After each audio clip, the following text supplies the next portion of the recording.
Salut à tous, aujourd'hui on est parti pour le 1072e épisode de l'After Zapimage. On va débuter avec une date qui concerne l'Atlético Madrid. C'était il y a exactement 7 ans, jour pour jour. L'arrivée du géant slovène Jan Oblak, le portier de l'Atlético, qui s'engageait donc avec les Colchoneros il y a 7 ans. Regardez les statistiques de Jan Oblak 7 ans après son arrivée. Des statistiques très impressionnantes. 303 matchs, 212 clean sheets, un titre de champion d'Espagne, une super coupe d'Espagne, une super coupe de l'UEFA, un titre en Europa League, 2 finales perdues en Champions League. Il a terminé aussi 2 fois deuxième avec l'Atleti en Liga. Et les récompenses individuelles, il a été nommé meilleur gardien de Liga en 2016, 2017, 2018, 2019 et 2021. À mes yeux, c'est sincèrement l'un des meilleurs gardiens au monde. Il dégage une telle confiance dans les buts, Jan Oblak. C'est assez incroyable. Ensuite, on continue les amis avec une déclaration du sélectionneur de l'équipe de France Espoir, Sylvain Ripoll, qui nous parle donc de ce match hier face au Mexique et de cette déroute pour l'équipe de France, défaite 4-1. Sylvain Ripoll qui nous dit il va falloir digérer cette déception, on n'a que 2 jours, il n'y a pas de temps à perdre, il va falloir élever le niveau individuel pour arriver à avoir un collectif plus performant et aller chercher un résultat contre l'Afrique du Sud. Autre déclaration, celle d'un des cadres de ce groupe de l'équipe de France olympique, André-Pierre Gignac, qui nous dit on a manqué de tout, on a de la chance de ne pas repartir avec 5 ou 6 buts, c'est une vraie grosse contre-performance. J'espère que tout le monde va se mettre au diapason parce qu'on n'a pas envie de rentrer en France après le 3e match. Quelques résultats aussi hier donc sur ces JO. Le Brésil s'est imposé 4-2 face à l'Allemagne, avec notamment un triplé pour Richarlison, un penalty raté pour Mateus Cunha, un but aussi pour Paulinho. À noter que le triplé de Richarlison a été inscrit en à peine 25 minutes. Autre résultat, match nul pour la sélection espagnole tenue en échec par l'Égypte sur le score de 0-0. Mauvaise nouvelle aussi pour la Rora. Dani Ceballos s'est blessé lors de ce match face à l'Égypte. Il est sorti à la mi-temps. Vous avez l'image arrêtée de ce mauvais geste d'un joueur égyptien qui malheureusement va marcher sur la cheville de Dani Ceballos. Et voilà, au vu de l'image, ça sent pas très très bon pour les JO de Dani Ceballos, ça sent pas très très bon aussi pour le retour en club. On peut penser que là il y a quand même quelque chose d'assez sérieux au niveau de la cheville. Ensuite, direction le Paris Saint-Germain, on en parlait hier. Kylian Mbappé était bel et bien de retour hier au camp des loges. Il a laissé et posté une petite photo sur son compte Instagram. Il a quand même écourté ses vacances pour revenir un petit peu plus tôt du côté de Paris. Donc c'est, comme on l'a dit hier, quand même un signal assez positif sur l'avenir de Kylian Mbappé au Paris Saint-Germain, au moins encore pour 1 an. Ensuite, nouveau joueur du Paris Saint-Germain, Georginio Wijnaldum. Il portera le numéro 18 avec le PSG. Georginio Wijnaldum qui nous dit c'est un sentiment fort, je rejoins un grand club qui compte de grands joueurs dans son effectif. Paris est une ville magnifique avec des supporters incroyables. C'est un grand jour pour moi et pour toute ma famille. Petite déclat aussi de Wijnaldum sur le pourquoi et du comment il a choisi le Paris Saint-Germain et non le FC Barcelone. Le FC Barcelone, il nous dit ce n'était pas une question de gagner plus d'argent ici car la différence n'était pas si énorme. Je dément avoir choisi le Paris Saint-Germain pour l'argent. Je connais la vérité grâce à mon agent et je peux confirmer que la différence financière entre les deux clubs n'était pas si grande. Autre déclaration de Wijnaldum sur une possible arrivée de Paul Pogba du côté du Paris Saint-Germain. Il nous dit Pogba est un joueur incroyable. J'ai joué plusieurs fois contre lui et il est vraiment un joueur fabuleux. Pour revenir à votre question, oui, évidemment, j'adorerais avoir Paul avec nous ici car c'est un superbe joueur. Ensuite, une petite image de Neymar qui profite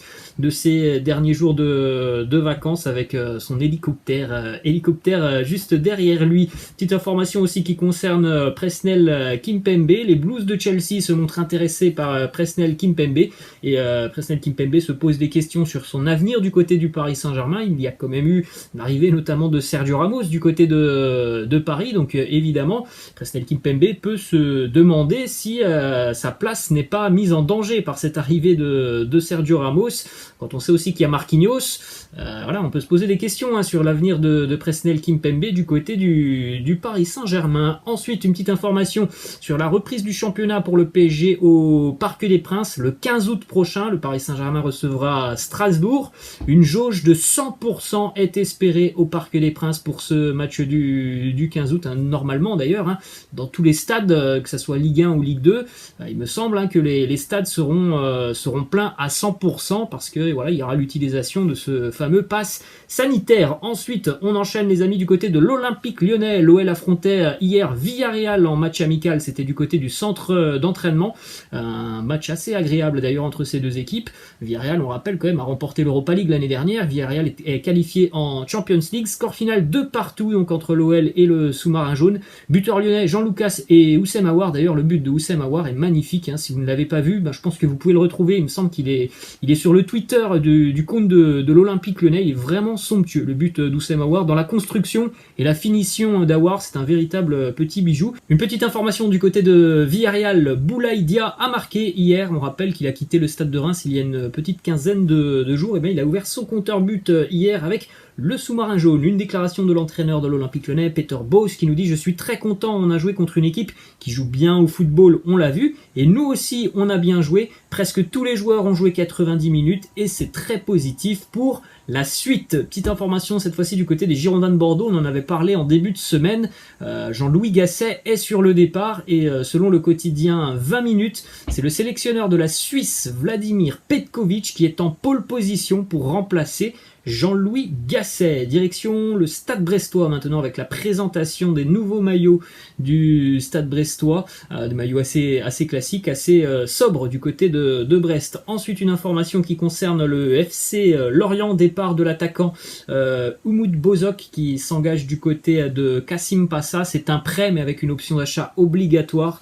Umut Bozok qui a eu quelques difficultés depuis sa très grosse saison il y a 4 ans si je me trompe pas, du côté de Nîmes en Ligue 2, il a quand même eu pas mal de soucis avec Nîmes en Ligue 1, avec Lorient l'année dernière, et puis avec les Stacks de Troyes aussi où il a été prêté, ça a été assez compliqué depuis 3-4 ans pour Umut Bozok. Direction l'Espagne maintenant, les nouveaux maillots du FC Barcelone qu'ils ont portés il y a 2 jours face au Gymnastique de Tarragona, le maillot évidemment domicile pour les Catalans. Vous le voyez sur cette image. Ensuite, une déclaration de Memphis qui nous dit: je serais venu même sans Koeman, car on ne peut pas refuser le Barça. Mais c'est vrai que ça aide de savoir que Ronald Koeman est présent. J'ai aussi vu les 6 ballons d'or de Lionel Messi au musée et dire qu'il y en aura bientôt un autre pour lui. Ensuite, une déclaration du président Joan Laporta qui nous dit: Memphis est un joueur qui a beaucoup de personnalité. Nous avons besoin de ce type de joueur pour donner de la force à l'équipe. Nous avons accepté car il y avait beaucoup de bonne volonté des deux côtés. Je remercie aussi Memphis pour sa volonté de venir jouer avec le FC Barcelone. Ensuite, 2 déclarations de Joan Laporta sur le dossier Antoine Griezmann. Joan Laporta qui nous dit: Griezmann est un joueur du Barça. Il a un contrat avec le club et sauf si certaines circonstances se produisent, on compte sur lui la saison prochaine. On ne peut pas nier qu'il y a des intérêts de certains clubs autour de Antoine Griezmann, mais c'est le mercato. Autre déclat de Joan Laporta qui nous dit aussi: des clubs sont intéressés et nous construisons l'effectif avec le souci d'un équilibre financier. Si le marché bouge, nous sommes ouverts à toutes les propositions. Donc voilà, on peut le comprendre. Alors Antoine Griezmann, il a un contrat, mais du côté de Barcelone, si financièrement on s'y retrouve dans ce dossier, Antoine Griezmann quittera le FC Barcelone. On poursuit avec une déclaration du président de l'Atlético Madrid, Enrique Cerezo. Les journalistes lui ont posé une question: est-ce que les supporters de l'Atleti ont pardonné à Antoine Griezmann son départ? Réponse du président de l'Atlético Madrid: je ne pense pas que les supporters aient pardonné à Antoine Griezmann. C'est vrai que le départ de Griezmann du côté de l'Atlético, il avait été assez spécial avec l'épisode de la vidéo où il annonçait son transfert. Ça n'avait pas beaucoup plu évidemment aux supporters de l'Atlético Madrid. On enchaîne du côté du Real Madrid avec une information qui concerne Leon Goretzka. On rappelle que Leon Goretzka sera en fin de contrat en 2022 avec le Bayern Munich. Du côté du Bayern, Oliver Kahn s'est montré rassurant concernant la prolongation de Leon Goretzka, mais selon plusieurs sources en Allemagne, les négociations sont au point mort et sera donc en fin de contrat l'année prochaine. Le Real Madrid serait prêt à bondir sur l'occasion dans un an.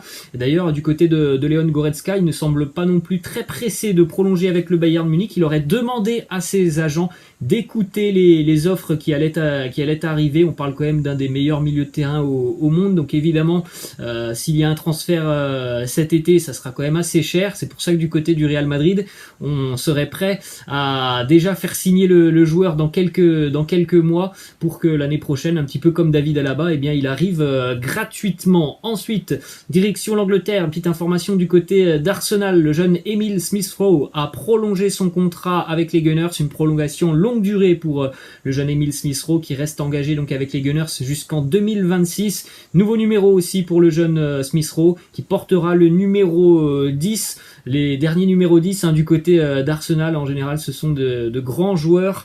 On a par exemple Dennis Bergkamp, William Gallas, Robin Van Persie, Jack Wilshere, Mesut Ozil. Ça montre à quel point du côté des Gunners, on a beaucoup d'espoirs qui sont placés dans le jeune Emile Smith-Rowe. Ensuite, on jette un coup d'œil au nouveau maillot des Peacocks de Leeds United, toujours très sobre, mais plutôt sympa ce maillot de Leeds.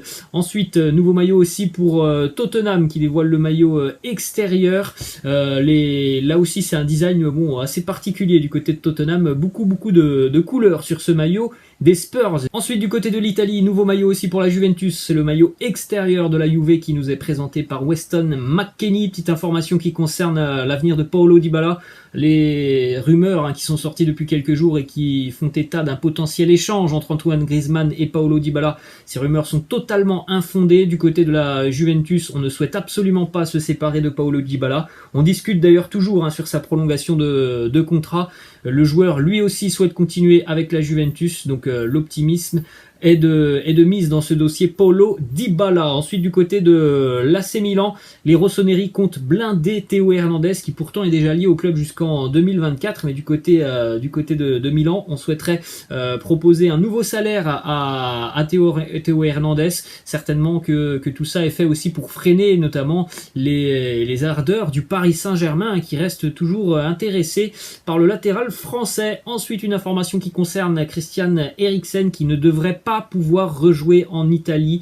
Malheureusement, Francesco Braconaro, membre du comité scientifique de la Fédération italienne de football, a confirmé que pour le moment, Christian Eriksen ne pourrait pas rejouer parce que Christian Eriksen a un défibrillateur sous-cutané et que ce n'est pas autorisé par la Fédération italienne de football. Alors après, on verra ce qui se passera sur ce dossier. Nous, tout ce qui nous intéresse, c'est évidemment que Christian Eriksen soit en vie.